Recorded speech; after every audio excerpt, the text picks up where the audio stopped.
Generally, if you really are wanting to get something done and you're doing it for a right reason, lots of times it's possible to get it done. It is. But you have to like keep going and keep going and keep going. That's generally how it works. If you give up, then you're not going to be able to get it done. So, people are going to come and go, and life is life, and death is death. And if you have a mission that you're focused on that can help you stay focused, and you know, it's funny how life works. I had no idea my grandpa had even died, and then I was like, for some reason, I just blew up yesterday.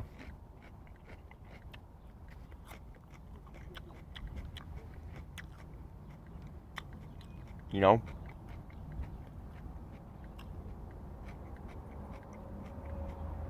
And what's great is that what I said was sort of perfect timing. You know? Encouraging, strong, positive, but also extremely realistic. And also almost like a memento unto my grandpa. I didn't even know that he had died. And I was like texting things that were just like perfect. That's why that moth, I think, came in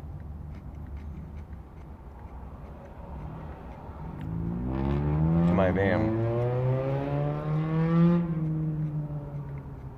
I've always felt like the moths are all these different souls and stuff departing, and that's what I've always felt like.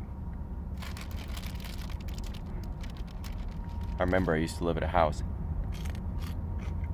in Tucson, and it used to be like so many giant moths just all over, tons of them. And it really like just reminded me of sort of like the spirit world. Just sort of fluttering and kind of all over the place in the darkness and the obscurity.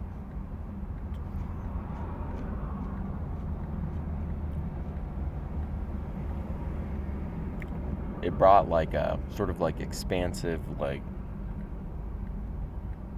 I don't know how to describe it, when there's like tons of huge big moths everywhere at your house. It's almost like mysterious, sort of nebulous, like spiritual, like passings, like visitors, and just kind of like like more of like a blobbing, not like it's not the right word, but it's more like a blobbing sort of flow of like, Final Fantasy VII, like the life force, that green stuff that they're trying to harvest from the planet or whatever. Like it reminds me of like a sort of like a more of like a river, sort of like blobbing, ephemeral, like bubble mystique of unknown, sort of hazy, smoky, spiritual vibe. That's kind of what like moths remind me of. But those are just moths. So, anyways, the good news is I guess I didn't like really know my grandpa very well. I knew him a little bit growing up and stuff, and I visited him as an adult several times, and we didn't like hang out every day, so that's good. So it's not a catastrophe emotionally for me. I just got emotional for my mom because she was very close, along with all of her sisters, the whole family. Her and her two sisters were very close, to my grandpa. So that made me kind of emotional. And then also, it's my grandpa. I mean, it's sad, but it's weird because sometimes, like you get protected, you know? So like I I would be not in a good space like if my dad died and or like someone that I knew like in that type of capacity, like if when they disappear or die. Um, but it's like almost because my dad just like disappeared when I was a kid, I like am sort of like protected from that. Like I experienced his death over and over and over again when I would like date these older guys and they would um, disappear or whatever would happen. And that's generally what would happen. I'd find all very unhealthy relationships, and then they would end up like just disappearing, and then it would like throw me into like a catastrophic emotional state for no reason at all, like in relation to them necessarily, but basically like I've already like lived out the death of my father over like the last 20 years slowly. It's like I didn't have to like deal with when a parent that you're really close with or love like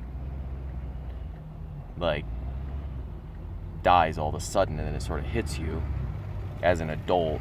I sort of got to deal with like the loss and death of my father from like a childlike perspective repeatedly over and over and over again for like 20 years. Um, so that's kind of like the flip side. If you lose one of your parents as a child, you understand life from a very primordial, basic, rudimentary, untouched and unfiltered like lens, as well as death, because life and death are sort of like two sides of the same coin.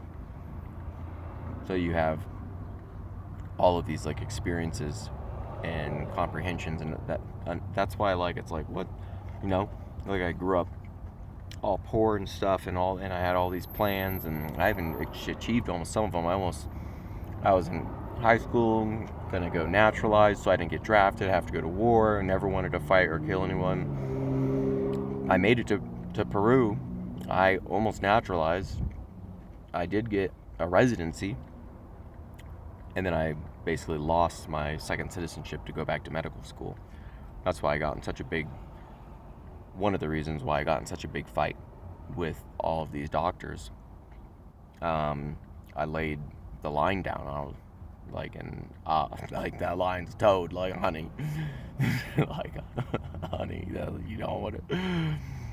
For any of you judges, or no one's even watching my videos, but anyone who's gonna be a judger and watch this, or you know, the line's towed. It's done. You don't